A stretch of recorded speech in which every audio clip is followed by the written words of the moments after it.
မျိုးသမီး9ဦးသည်လူယုံမာများ၏ကုမ္ပဏီတစ်ခုတွင်အင်တာဗျူးရန်ဖိတ်ခေါ်ခြင်းခံခဲ့ရသည်လင်းတို့သည်လက်စာကောင်းကောင်းရမည်ဟုယူဆခဲ့တော်လဲတကယ်တမ်းတွင်လင်းတို့ကိုယ်တိုင်သည်ဂျာဘာဆက်ထဲမှတိုးများဖြစ်လာကြောင်းမသိခဲ့ကြပေအင်တာဗျူးသူသည်လင်းတို့ကိုကျွမ်းကျင်စွာခမ်းမထဲသို့ခေါ်ဆောင်လာပြီးဖုန်းနှင့်အိမ်များကိုခြံထားခဲ့ရန်တောင်းဆိုခဲ့သည်ထို့နောက်တကားပိတ်ခန်းထဲသို့ဝင်ရောက်ခဲ့ကြသည်အမှန်မှမူရရာစာကြီးသည်တစ်ဖက်တွင်ထိုင်နေပြီးတစ်ဖက်မြင်မှန်ကိုဖွင့်ကာတက်ရန်စောင့်နေသောတိုးများကိုကိုယ်တိုင်ရွေးချယ်နေခြင်းဖြစ်သည်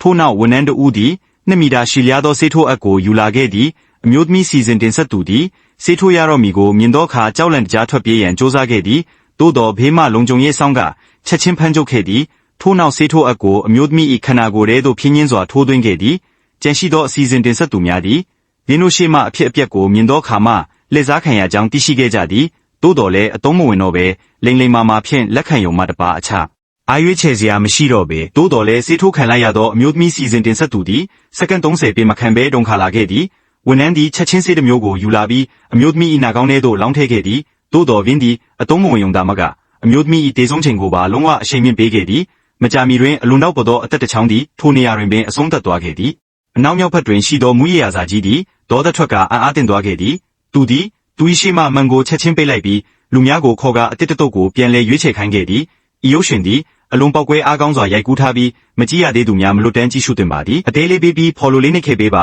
အဆုံးထိကြည့်ပေးလို့ကျေးဇူးတင်ပါတယ်